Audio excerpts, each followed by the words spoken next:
लग्नानंतर होईलच प्रेम मालिका टर्निंग पॉइंटवरती आली.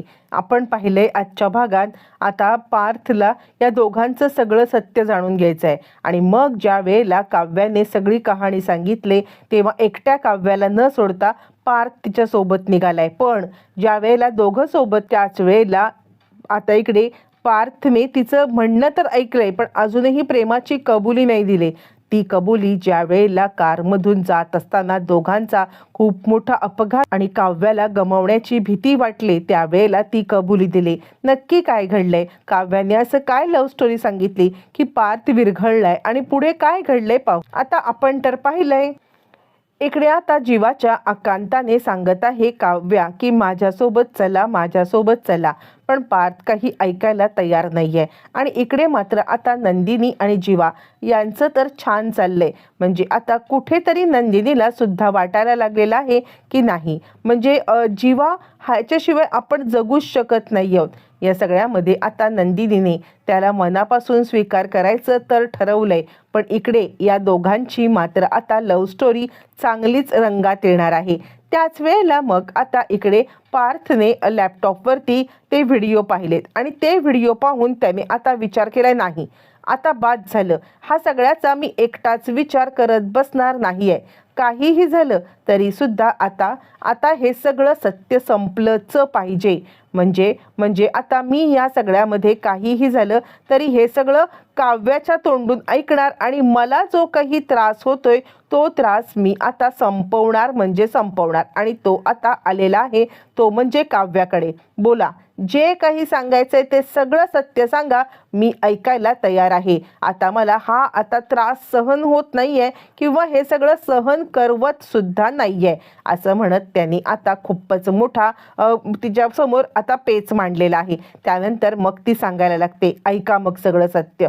कशा प्रकारे ती भेटली, कशा प्रकारे जीवा तिची काळजी घ्यायचा आणि त्यानंतर त्या दोघांच्या मध्ये आता कशा प्रकारचं प्रेम झालं हे सगळं काव्य सांगायला लागते. आणि त्यावेळेला काव्य आता सांगायला लागते ज्या वेळेला जीवा मला भेटायला यायचे ना त्या वेळेला ते तुमच्याबद्दलच बोलायचे. बऱ्याचदा त्यांच्या डोक्यामध्ये किंवा त्यांच्या बोलण्यामध्ये तुमचाच विचार होता.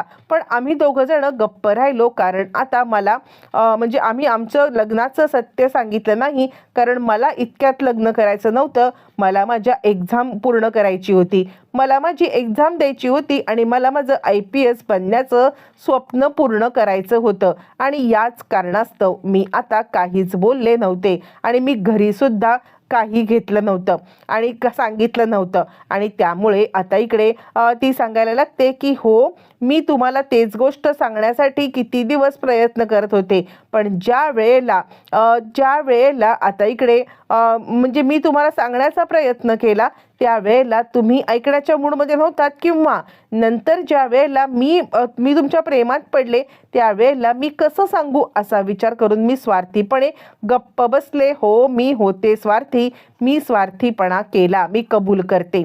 पण मी स्वार्थीपणा केला तुमच्या प्रेमामुळे, तुमच्या प्रेमात पडल्यामुळे असं म्हटल्यावरती मग आता इकडे तो सांगायला लागतो हे बघा तुम्ही कितीही काही बोललात तरी सुद्धा मी तुम्हाला या सगळ्यामध्ये म्हणजे तुमचं जीवावरती प्रेम होतं हे कधीच विसरू शकत नाहीये. त्यावरती ती म्हणते तुम्ही विसरू सुद्धा नका, मी तुम्हाला म्हणतच नाहीये. पण त्यानंतर मी तुमच्यावरती प्रेम केलं हे तुम्हाला कधीच दिसलं नाही का? तुम्ही तीच गोष्ट आता घेऊन बसणार आहात का? असं म्हणत तिने आता पार्थला चांगलंच फटकारलंय. आणि कुठेतरी पार्थला सुद्धा आता तिचं म्हणणं पटतंय की बरोबर आहे आपण या सगळ्यामध्ये आता जर का हिचं म्हणणं ऐकून घ्यायचं नाही ठरवलं तर ह्या गोष्टी चुकीच्या आहेत. आणि त्यानंतर तो सांगतो ठीक आहे मी ते काही बोलत नाहीये, मी तुमचं ऐकलेलं आहे. पण असं म्हणत ती सांगते नाही पण बिनची काही गरज नाहीये, मी माझ्या परीक्षेसाठी चालते, यापुढे मी तुम्हाला म्हणणार पण नाहीये की तुम्ही माझ्या सोबत चला किंवा काय चला म्हणून. यावरती मग आता लगेच काव्या आपली बॅग वगैरे भरते आणि ती पेपरसाठी निघालेली आहे. प्रेक्षकांनो ज्या वेळेला काव्या आता पेपरसाठी निघाले त्या पार्थला मनापासून इच्छा झाली की तिला थांबवावं, तिला मिठीत घ्यावं, तिला सांगावं की जितकं प्रेम आता तू माझ्यावरती करती आहेस तितकंच प्रेम मी तुझ्यावरती करतो करतोय, पण तो मनाला रोखतो. मनाला रोखून आता तो काही बोलायला मागतच नाहीये आणि त्यानंतर तो फक्त इतकंच म्हणतो, थांब, एकट्या जाऊ नका, मी तुम्हाला सोडायला येत आहे. असं म्हटल्यावरती मग आता ती सांगते, कशासाठी? मला सोडायला यायची काही गरज नाहीये, मी माझी जाईन. असं म्हटल्यावरती तो म्हणतो, बोलतोय ना मी तुम्हाला थांबा. मग कालपासून माझ्या डोक्याशी भुणभुण लावलेली आहेत की सोडायला चला, सोडायला चला, सोडायला चला. आज जर का मी तुम्हाला सोडायला येतोय तर तुम्हाला ते नको आहे. म्हणजे मला खरंच काही कळायला मार्ग नाहीये की तुम्ही अशा प्रकारे कशा वागू शकता. यावरती ती म्हणते, आणि मी हेच तुम्हाला म्हटलं तर? तुम्हाला जर का मी म्हणण्याचा प्रयत्न केला की तुम्ही असे कसे वागता, तर तर आता तुम्ही हे सगळं कबूल कराल का? यावरती तो म्हणतो, हे बघा, मी चुकलोय, मी मान्य करतोय. म्हणजे आता तुमची अशी एक स्टोरी होती, तुमचं असं एक स्टँड होता, पण मी या सगळ्यामध्ये कुठेतरी कमी पडलोय हे मला माहिती आहे. मी या सगळ्यामध्ये कुठेतरी तुम्हाला समजून घ्यायला कमी पडलोय हे सुद्धा मला माहिती आहे. आणि त्याचमुळे मी तुम्हाला आता इकडे सांगतोय की चला, मी तुम्हाला सोडतोय. थोडं तरी मी आता माझं प्रायश्चित्त करायला तयार आहे. यावरती चिडलेली आता मात्र काव्या, ते काही नाही आहे, तुम्ही नुसतं प्रायश्चित्त करायला येणार असाल तर येऊ नका, माझी मी जाईन. तुम्हाला माझ्या प्रेमाची कबुली पटली असेल तर ठीक आहे, नाहीतर सोडा माझा हात. असं म्हणत ती आता चांगलीच चिडलेली आहे प्रेक्षकांनो, आणि तिच्या रागाचा पारा आता चांगलाच चढलाय. आणि त्यानंतर ती आपला हात झटकते आणि जाऊ दे मला. अजूनही तुमचं माझ्यावरती विश्वास नाहीये किंवा अजूनही तुमचं माझ्यावरती प्रेम जर का नाहीये तर मात्र मला इकडे थांबायचं नाहीये, मी चालले. असं म्हणत प्रेक्षकांनो ती आता जाण्यासाठी, आणि आता रागारागात ज्या वेळेला ती घराबाहेर पडलेली आहे त्याच वेळेला तिचा आता जबरदस्त अपघात झालेला आहे. प्रेक्षकांनो हा सगळा प्रकार आता वेगळ्याच पद्धतीने समोर आलेला आहे. आणि त्याचमुळे आता मात्र इकडे तिच्या मागोमाग पार्थ चाललेलाच आहे, पण ती मात्र पार्थला झटका देत किंवा त्याला ढकलत तिकडून आता निघून जाणार आहे. त्यानंतर आणि आता मागून येत असलेला पार्थ हे सगळं पाहतोय. त्याला तर खूपच मोठा धक्का बसलाय.